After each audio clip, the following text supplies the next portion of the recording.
these questions. Mm-hmm. So, that requires a little bit of a preamble as well. I went to public school for a while, and then they were doing a social experiment on everybody in the Los Angeles school district, maybe everybody in the nation in the 70s. They were busing us between districts, right, to try to integrate the schools.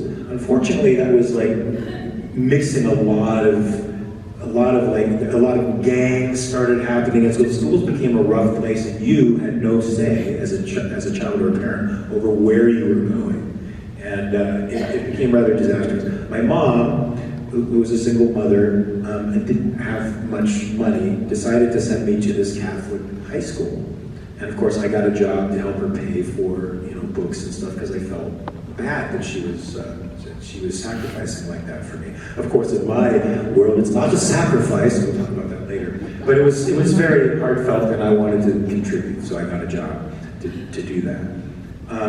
And so I was in this Catholic high school with people who'd been going to school since they were in kindergarten together. So I was an outsider from the very beginning. And my mom misunderstood the dress code because there was a dress code. It said no Levi's. And she didn't understand that just didn't mean no jeans. The Levi brand was fine. You could wear Levi cords and stuff like that. She thought Levi's meant all Levi's.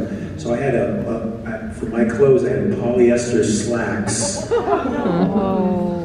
like dress shoes and polyester shirts from the 70s, with the big with the big collars. So needless to say, I was, people sort of looked at me like I was an asshole. Until they realized that I was super smart, which I'm not really super smart, I'm just smart for them. And they could copy off my papers and get good grades. What they didn't know was that I was like studying Taekwondo at the time, so they didn't know that I could like kick their face off. They would see me do the splits and stuff in PE and be like, what the fuck is this guy? And I was a pretty good athlete. So even though I was little and geeky and dressed all weird, my mom even was like, because they would make fun of me about that a little bit. My mom was like, do you want me to get you new clothes? I'm like, fuck them. No. I'm staying this way the whole year. Because I wasn't going to let them, pressure me into dressing some other way. And by the end, I didn't fit into the geek world, but I was a geek. I didn't fit into the athlete world. I was too small, too shrimpy, but I was athletic. I didn't fit into the stoner world because I was actually against drugs at the time. I'm still against it, but I didn't smoke pot or anything like that. So, but I was able to kind of pass between the groups because I don't know why. Maybe the jocks respected me because they could copy off of my tests, and the stoners just left me alone, and the geeks were my friends. So it all seemed to work out. And what's funny is, I don't know if you've been back to a reunion or anything like a high school reunion. After the 10-year reunion, those barriers and stuff seem to fall away. Usually also dominance roles get very much reversed.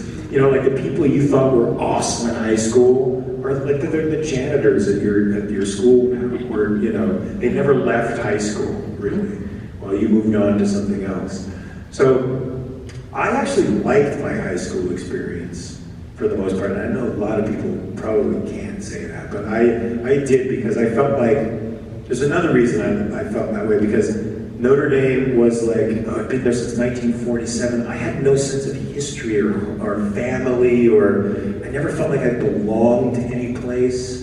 And so I really tried to belong, right? So I really tried to be a part. I had such huge like Notre Dame spirit. Like I'd go to basketball games and paint my face blue and gold and scream and fucking yell. And I just became sort of a super fan of the school, and so I look back on that period as relatively cool, fun, and carefree, and my stepdad was out of my life, so I didn't have that horror to return to anymore.